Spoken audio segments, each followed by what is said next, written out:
Hello, my name is Margaret Adele, and welcome to a Mindful Consumption Haul, or Accountability Haul. I'm not exactly sure what to name it yet, but I have loved mindful consumption and underconsumption here on YouTube for years now. I have completed a Zero TBR twice, where for 2 glorious evenings, I had read every single book I owned. But I don't ever intend on doing that again because it's very stressful and a lot less impressive the second time. But that's not the only part of mindful consumption. Putting thought into how you get stuff is just as important as making sure you use the stuff up. So we're going to be using these hauls to talk about both aspects of that. I will be discussing not only where I got these books and why, but also how much money I've spent.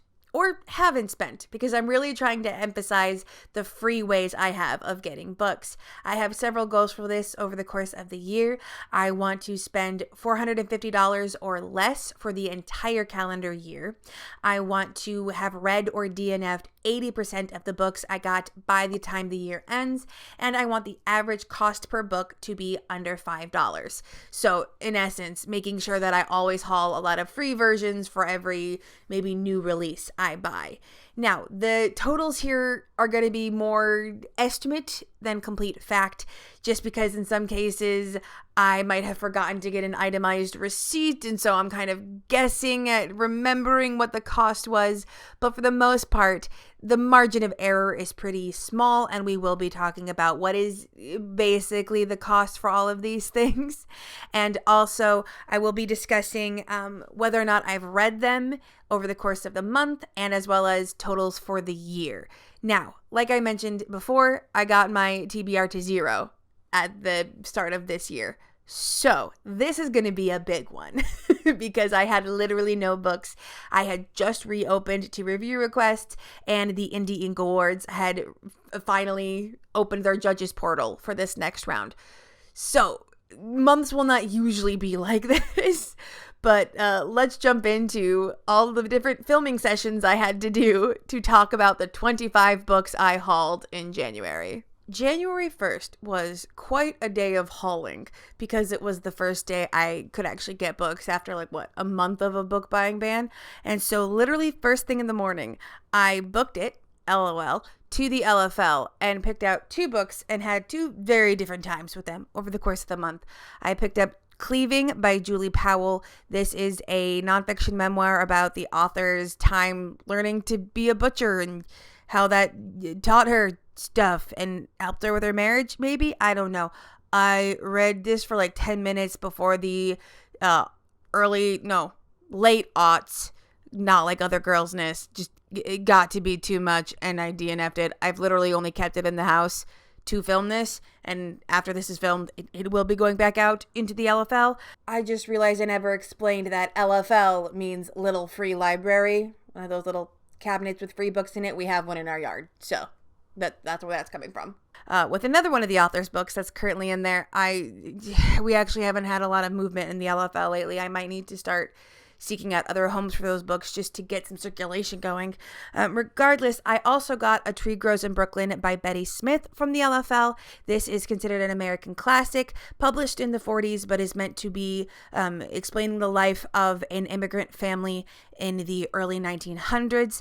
And I am almost done with it as I film this. Hopefully by the time you're seeing this, when it goes out, I will have finished it. But both of these are free from the LFL, so I don't feel very bad about that one DNF, even though I am trying to keep DNF slow. And this one I probably will keep.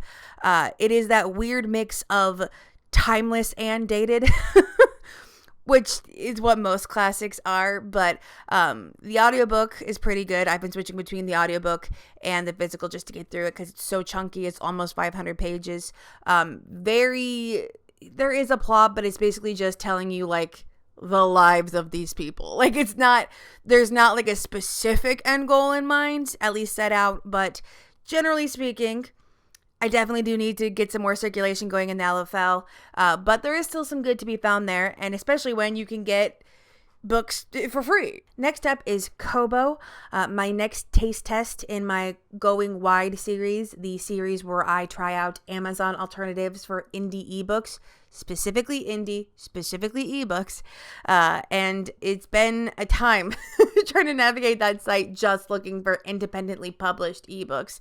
Regardless, I got Unmasked by the Marquess by Cat Sebastian, which I didn't realize is not indie because it's priced like an indie at 99 cents, but it is a queer buy for buy MF Regency romance. So I'm still interested in it. I'm still going to use it for her get prompt, but it didn't actually count for my taste test. So to replace it, I had to get Digital Extremities by Adam Bassett, which was a anthology of different sci-fi concepts, but specifically meant to focus on the human side of sci-fi and what the technology can affect in humanity. I got that for $4.99. I did read it. I did love it.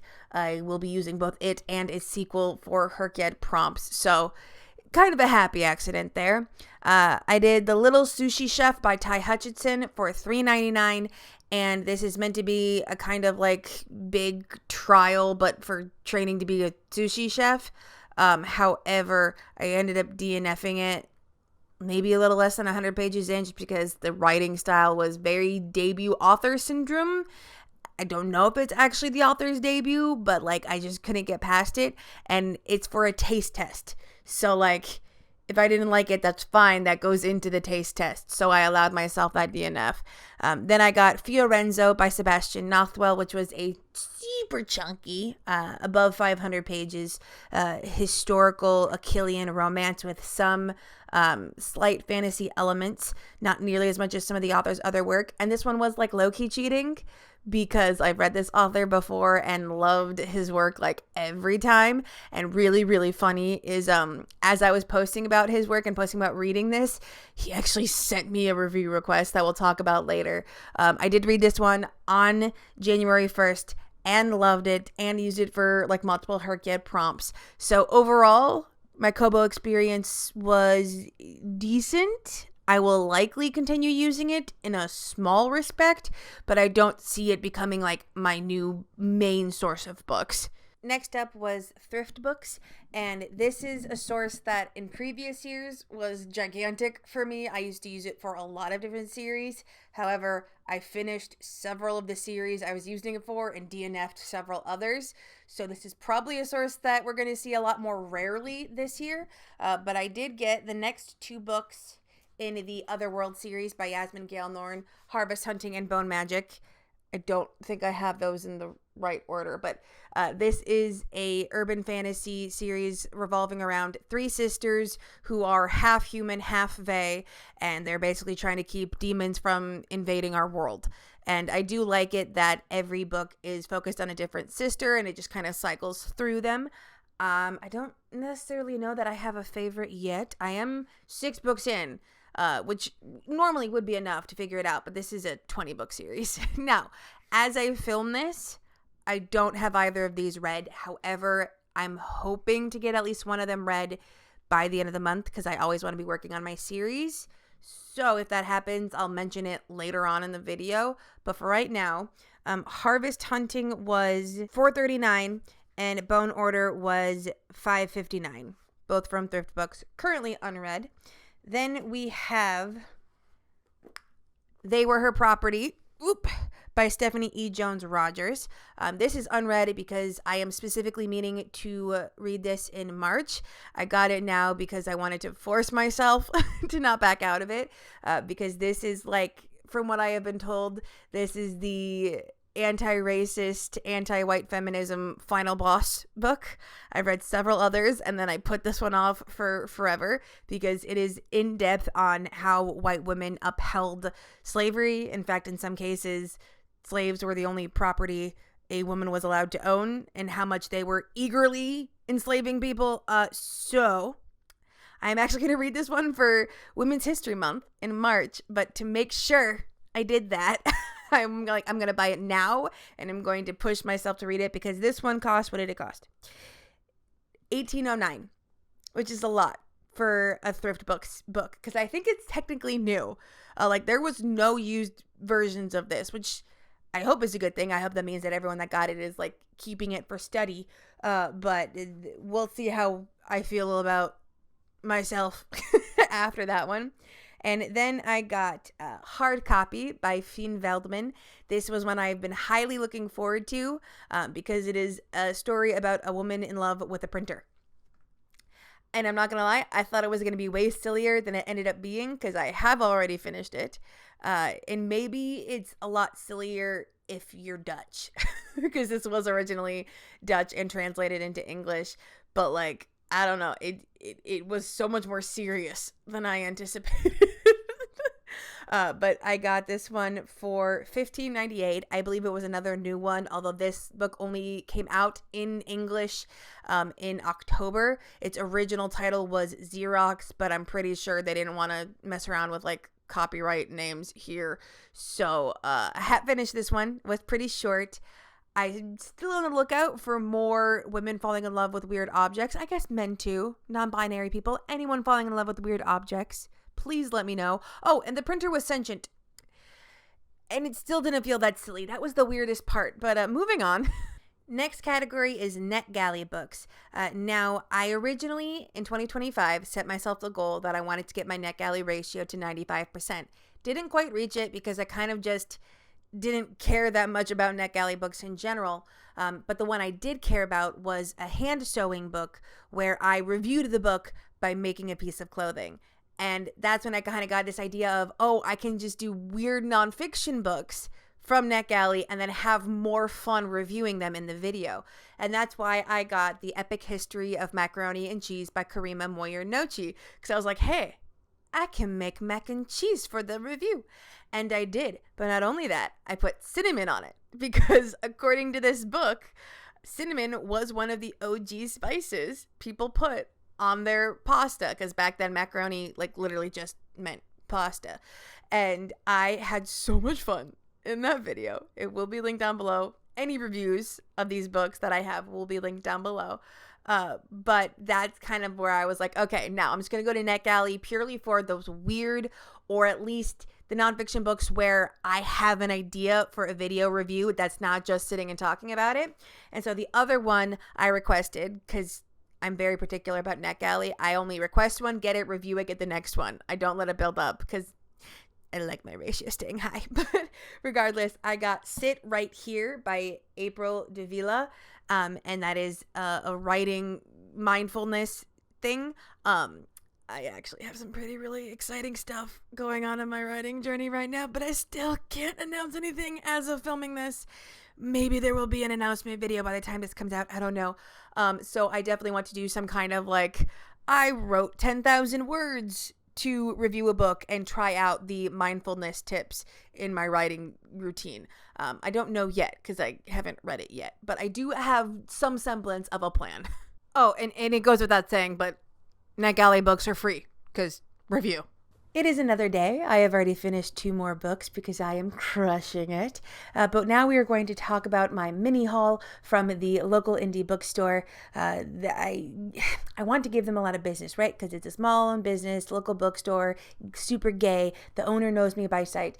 But I don't like buying a lot of books new. So usually when I go there, especially when I go there to hang out with the coven, I like buy a drink. Their drip coffee is really cheap, but I don't get a lot of books. But I had leftover Christmas money and I was like, I'm gonna do it. I'm gonna get books. And so I got 2.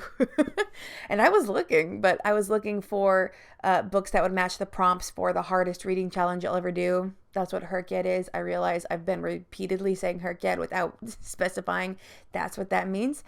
So I got The Christie Affair by Nina de Gramont, which is a historical mystery thriller having to do with, I believe, Agatha Christie's husband having an affair. It was in the secondhand portion. It was like $4, and it has a silver and gold cover, which I need for Herkyet. Really the only reason I got that. I do tend to like historical mysteries, so hopefully. And then the book that I am admittedly a lot more interested in is The Snake Eater by T. Kingfisher. Although I guess it's not The Snake Eater, is it? It's just Snake Eater.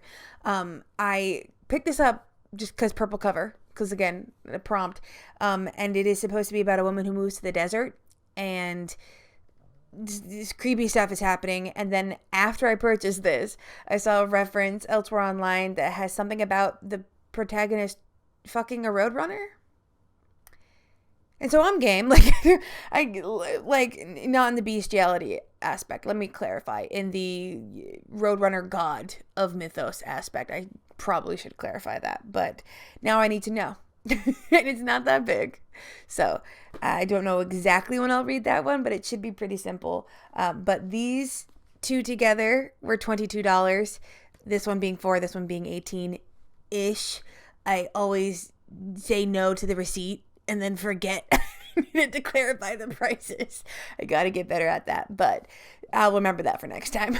Next up are the review requests. Now, I always haul a ton of review books come January because I close 2 requests through the holiday months. And last year, I closed extra early because I had all these challenges I wanted to meet, and also the brain was just not braining. So I kind of knew that I was going to get a hefty amount of review books. And sure enough, one of my regular authors was sending me the request within like an hour of me announcing. I'm pretty sure she has me on some kind of Google alert.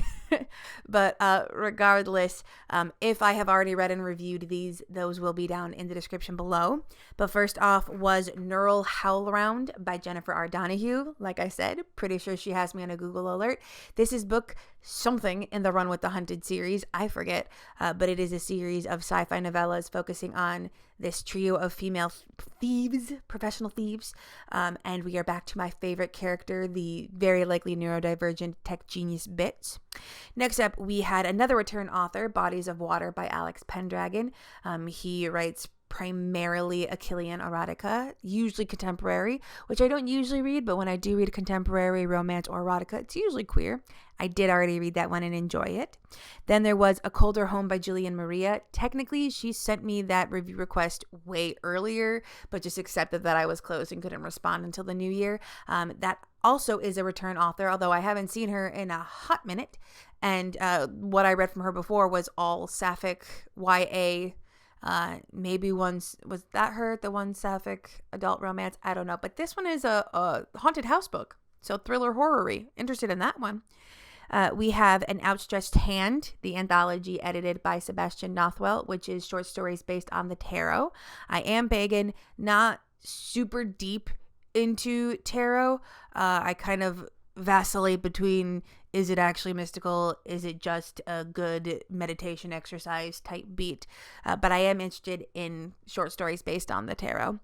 There's also Fermi's Progress by Chris Farnell, a new author. This very, very chunky space opera that I literally cannot remember off the top of my head right now. I'm just looking at a list of titles, but I definitely know that I was intrigued by the sci-fi-ness and the fact that it was over 500 pages, mostly because the older I get, the more I'm gravitating towards longer books. And also I needed a book over 500 pages for her kid.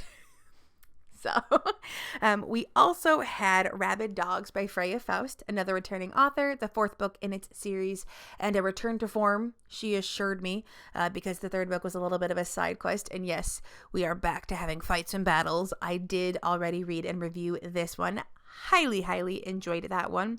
And lastly, we had Crossings by Ashley Capes.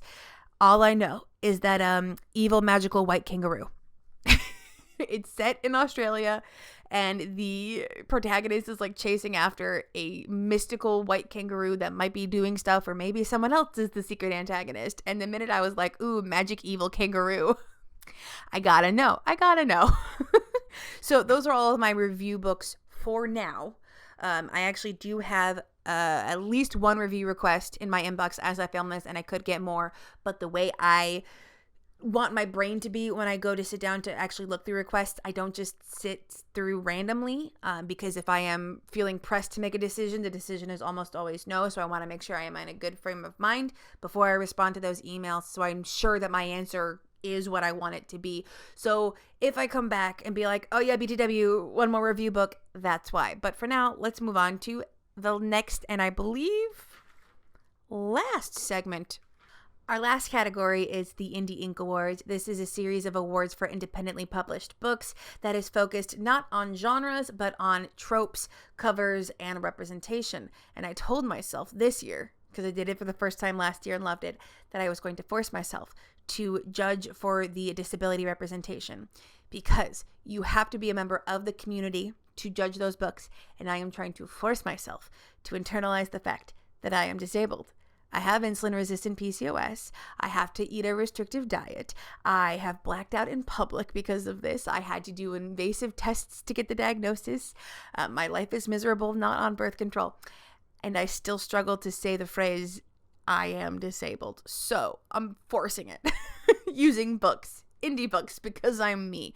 And literally the second I got the notification on the Discord server that the judges portal was open, because they open it the second the last finalist has like finalized everything, I booked it to my laptop, stopped getting ready for bed, and reserved my copies within like 10 minutes. Now, technically, once you judge, or once you decide you're not going to judge, it goes back into the pool or out of the pool entirely.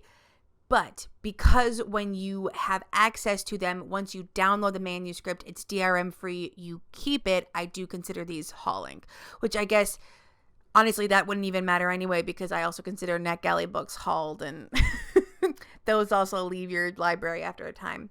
But first, I hauled An Uncommon Betrothal by Johan T. Evans. This is a quote-unquote arranged marriage of a kind, because it is in a realistic 1920s Britain setting between two men. So it is like an arranged marriage in everything but name, essentially, between a man who is suffering from polio as a child and his butler, who has the hots for him and is also a big fat tattooed dude. I love it. It's the beginning of a series, and the next book isn't out yet, which sucks because the author is trans and I could use it for the trans rights readathon, but it's not out yet. I did already judge this one. And then I also got Reflections of a Lilia Damselfly by Natalie Kelda. I just finished this one like literally less than a half hour before I sat down to start filming. But this is about a water nymph who suddenly has this random chronic condition pop up, and her father sends her to this human spa hot springs place to try and help her with it. It's also sapphic. The indie Inglewards has a definite leaning, even in categories that aren't like explicitly queer. You'll usually find mostly gay books, which is why I love it. But I also read and judged that one, and it then got 2 new reservations. So I then re-reserved Stuck on the Slopes by Jessica Selina, which I believe is a contemporary maybe heterosexual romance, which honestly in the Inglewards is rare. I would not be surprised if it ended up being bi for bi. But regardless, that's all about a woman who gets sent to help this ski lodge get off the ground, or stay off the ground, or whatever, and the injured former professional skier owner who's all grumpy. It's supposed to be Grumpy Sunshine. And lastly, the one I literally just hauled after finishing Reflections of Lilia Damselfly is The Sundered Stars by H.E. Bowman, which is another soap opera, space opera, involving an archaeological site and something getting stolen and 2 different people getting thrown together to find it, and the artifact reveals things about the Empire. My money's on the Empire being actually evil. But it also has asexual representation, and I did not know that because I was just searching for disability rep, but I was like, aha, I can judge for that one too. Gray ace bitch up in here. I am in a situationship with my libido. Regardless, that is the last book I hauled so far, and this late in the month, I really hope I'm not going to suddenly haul a bunch more. And now it is time for the totals, both for January and the year. I hauled 25 books in January for a total of $80.01, or an average of $3.20 per book. And when it comes to average, aces, doing great. The total is a little bit high-ish for what I want my total for the year to be. However, I did notice when I first started tracking my book buying in 2025 that I work best with a hills and valleys system, where I will build the TBR up and then read it down, and then build it up and read it down. For whatever reason, that just works better for my brain than trying to keep all of the book getting at like a steady flat rate for the entire year. Don't know why. So hopefully February will not be that much of a book getting month. I know I will continue to be obsessed with the Indie Ink Awards and haul a lot from there, but those are all free, so that's, whatever. I will have to get new books at some respect just because I won't necessarily have enough to read for the entire month with how much I like to read. I am still in the middle of 75 booked, so I need to have enough books to read an hour and a half every day for the interim. As for the amount that I have read or DNF'd, this is as of filming this. So there's a couple days left in the month, so it might be a little bit higher, but more or less, I have read or DNF'd 11 books over the course of the month, and 2 of those were DNFs. Now, I'm not necessarily trying to lower DNFs because I don't want to force myself to continue books I don't like, but rather I'm just being mindful of them. Where did I get them? And do I need to change or switch up some sources to make sure those happen less often? But for this time, it was fine. One of them was from a Little Free Library, so just gonna go right back out there, and the other one was for a taste test, which is literally the point of them, to see whether or not I like them. So happy in that respect. And as for the year, all the same numbers.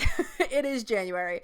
As months continue, we will be discussing the month and the year, and hopefully I can stick to all of my goals for this.